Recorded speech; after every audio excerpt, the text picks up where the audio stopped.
Good Morning Business. Accusés par les restaurateurs, critiqués par les hôteliers, montrés du doigt par le gouvernement, les assureurs sont-ils réellement les grands absents de cette crise sanitaire? La pandémie devrait pourtant leur coûter plus de 200 milliards de dollars selon les estimations du Lloyd's of London, un chiffre important à l'échelle mondiale, mais qui reste évidemment difficile à évaluer avec précision. On va en parler avec Patrick Dizeneuve, le président d'Aviva, qui est en duplex avec nous. Bonjour. Comment est-ce qu'on explique ce décalage entre le ressenti, l'impression que les assureurs ne sont pas présents, et les chiffres et la facture réelle qui sera, selon le Lloyd's of London, proche des 200 milliards de dollars? On peut la comprendre parce qu'on est face à une catastrophe qui suscite de l'émotion, qui suscite du désarroi. Donc effectivement, on peut comprendre certaines réactions.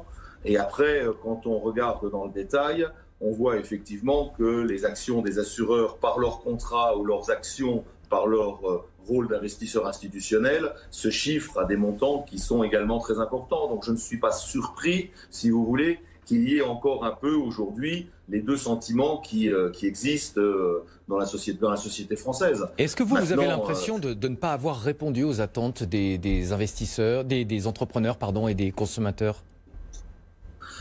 D'une part, sur un plan, j'allais dire, purement du business, parce que partons de là, je pense qu'Aviva, mais comme l'ensemble des compagnies d'assurance, ont largement honoré leur contrat sans difficulté. Alors c'est vrai qu'on voit dans la presse quelques différends dont certains vont en justice, mais l'essentiel des contrats ont été très bien honorés par les assureurs. Maintenant, ce n'est pas non plus le rôle des assureurs de couvrir des risques qu'ils n'ont pas garantis ou qui n'ont pas été souscrits. Donc de ce côté-là, je pense moi que les assureurs ont fait leur travail, encore une fois, face à un risque pandémique qui est un risque nouveau. De même que dans la reconstruction, la mobilisation au total du marché de l'assurance de plus d'1,5 milliard d'euros pour la reconstruction économique ne me semble pas de pouvoir être complètement négligée, malgré effectivement quelques réactions de la part, vous parliez des hôteliers et des restaurateurs, mais d'autres branches professionnelles. Encore une fois, je comprends qu'il y ait incompréhension, mais je pense que le travail fait par les assureurs est loin d'être négligeable et sera très utile à la relance de l'économie.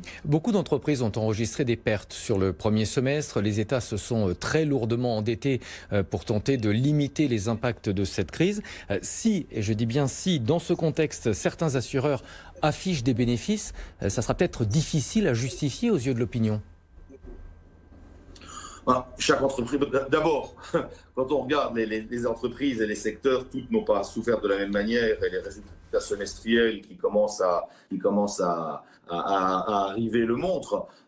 Maintenant, l'assurance est une activité de long terme, mais moi aujourd'hui, je ne sais pas vous dire quelle sera la totalité de l'impact de la crise chez nous. C'est-à-dire qu'on a parlé un peu dans les discussions que nous pouvions avoir avec les branches professionnelles, dans la presse, chez vous aussi, de points très, très focalisés, comme les hôteliers, cafés, restaurants. Mais d'une façon générale, vous avez des branches comme l'assurance santé, où derrière les hôpitaux, nous avons le financement de la branche santé, et derrière la sécurité sociale, bien évidemment. Et tout ça, ça va coûter effectivement énormément d'argent.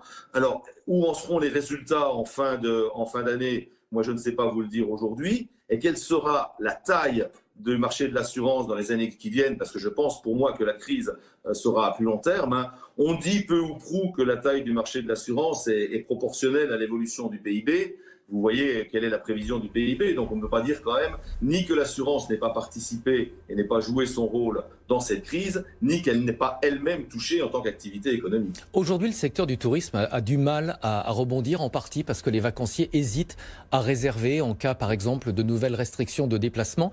Ils perdraient tout simplement l'argent de leur réservation. J'ai contacté plusieurs assurances, notamment celle des cartes de crédit, vous savez, Visa, American Express. Pourquoi, à votre avis, est-ce qu'aucune n'accepte de couvrir ce risque? Parce qu'encore une fois, un risque assurable, ça a une véritable définition. Il faut qu'il y ait un aléa. Il y a des contrats et les primes sont calculées en fonction de ce qui est couvert. C'est pas, je sais bien que ça peut paraître difficile à certains de vos auditeurs, mais ça ne peut pas être un tiroir caisse infini. Donc encore une fois, je sais bien que ça peut paraître une réponse un tout petit peu sèche, mais les assureurs ont honoré leur contrat par les investissements supplémentaires, par les gestes de solidarité. Encore une fois, la profession, tout ça, ça représente plus de 3 milliards.